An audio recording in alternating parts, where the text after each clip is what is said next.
on products.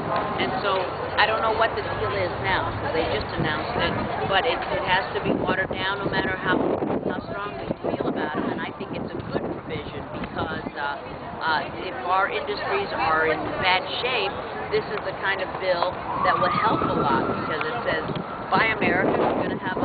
If you're gonna buy cars, then let's buy American cars, etc. But it has to be watered down, so I don't know what they'll come up with. No matter what you think about the provision, and I like it and I agree with it, we can't run afoul of WTO, etc. And that's the reason that some of the bills, like the Helms-Burton legislation dealing with Cuba, have not been implemented because it runs against some of the international treaties. Okay, thanks, Matt. Yes, sir. I wanted to know what influenced you to be involved in politics? I never would have thought it. I used to be a teacher, and that's what I love to do. I was a Florida certified teacher, did my student teaching at Miami Killian, and so then I started my own school along with my family. We had a private elementary school in Hialeah, and I got to know the problems of the parents, how hard it was for them to make ends meet. Because times were rough now, but we think that they were really rosy back then. But, you know, it's always been tough for America's hard-working families. And so getting to know their problems and their issues, it inspired me to become a policymaker. And nobody in my family had ever run for office before. We had no experience in it. And I wanted then to run for the school board or maybe the state legislature to help people with their problems. And at that time, a new seat opened up. We went to single-member districts, which is what we have now. Instead of having to be elected from a huge area, it was a smaller area. And I ran for state rep and knocked on a lot of doors for a year and a half with my family and friends. And I got elected to the state house, and I was in there for 4 years. And then my husband and I ran for the state senate, and we served there for a few years. And then Claude Pepper, a longtime member of Congress, passed away and ran for that seat. We had 13 opponents, so it was a pretty tough fight to get to Congress. Then it's gotten increasingly easier to stay, but every time is a tough time because every 2 years, thank goodness we like it. We go before the voters, and then people vote their will. So I'm very happy to be here, but I'll be here as long as the voters let me and God allows me and my family lets me, because it's tough on a family when you have to leave your kids and your family behind and be up here for a question mark period of time.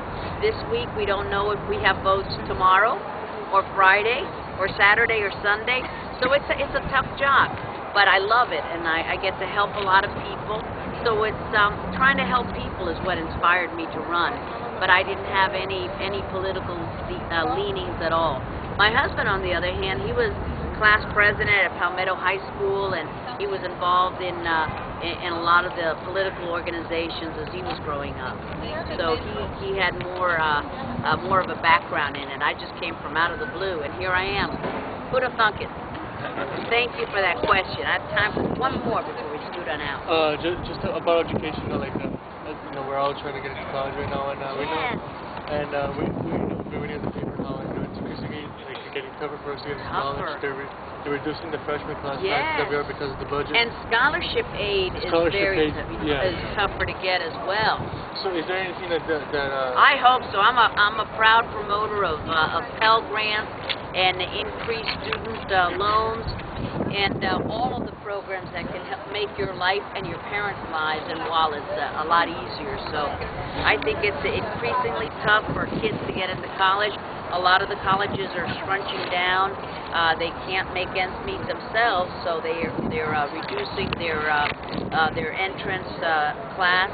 And boy, it is tough. So for all of you who are on pins and needles waiting for those Friday emails, I wish you much success. And I tell you, wherever you go, it's going to be a great school, because ultimately it's up to you to make the best of your education. Wherever you go, it's the best school ever, because you're going to make it the best school. Now, you come from a very prestigious private school where you are constantly intellectually challenged, and I hope that you find that same kind of stimulation and challenge in your college years as well. But keep in touch with me. You can always contact me through this rapscallion, Matt Gomez. He interned for us, when was that, Matt? Last summer? 2 summers ago. 2 summers ago, back in. And I thought he was a college student then, because he was so mature. You probably know another side of Matt, but he is a very mature young man. We were glad to have him. And we've got an intern alum association. Have you seen that on Facebook? I'm on it. So you get on it and spread the word. We'd love to have you intern for us in the summertime. DC is exciting, but the district office, we have internship possibilities as well. So Matt will tell you how to do that. And we'd love to have you. And is that the William and Mary? Yeah. He's got the school spirit already. All right. Thank you, guys. Go Columbus!